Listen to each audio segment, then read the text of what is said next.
வணக்கம் நண்பர்களே, விஜயபிரயாக் பேசுகிறேன். இந்த அதிகாலை நேரத்தில் உங்களை எல்லாம் சந்திப்பதில் பெருமகிழ்ச்சி.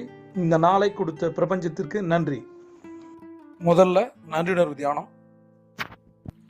செவ்வாய்க்கிழமை இந்த நாளை கொடுத்த பிரபஞ்சத்திற்கு நன்றி. நன்றியுணர்வு தியானம். முதலில் கற்றுக் கொடுத்த குருக்களுக்கு, ஆசிரியர்களுக்கு நன்றி. இரண்டாவது நன்றி உயிர் கொடுத்த தந்தைக்கு நன்றி.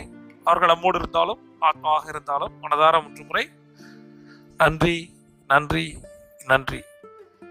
மூன்றாவது நன்றி உயிர் கொடுத்த அன்னைக்கு நன்றி. அவர்கள் நம்மோடு இருந்தாலும் ஆத்மாவாக இருந்தாலும் மனதார